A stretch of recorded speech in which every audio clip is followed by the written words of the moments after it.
Келерки жылдын март айынан тартып Кыргызстан бийлиги жаңы система менен иштей баштайт. Жана өкмөт зарыл болсо өзүнө караштуу жерлерди ишкерлерге бекер берүүгө, алардын салыктарын бошотууга даяр. Мындай пикирин президенттин милдетин аткаруучу премьер-министр Садыр Жапаров айтты. Азаттык.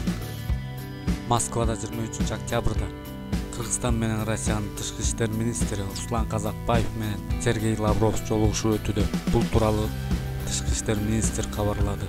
Азаттык. Өлкөдө акыркы суткада 582 кишиден коронавирус табылды. Ал эми ооруну 324 бейтап жеңди. Бул тууралуу республикалык штаб кабарлады. Спутник кечи.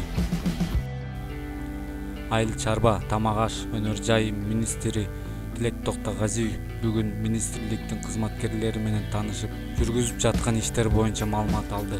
Бул тууралуу Спутник кечи маалымат кызматы билдирди. Ош шаарында ички иштер башкармалыгы жубайынын өлүмү үчүн чек саналган эркекти кармады. Ал Бишкекке качып кеткен, жеринен колго түшкөнүн шаардык милициянын басма сөз кызматы Азаттыкка билдирди.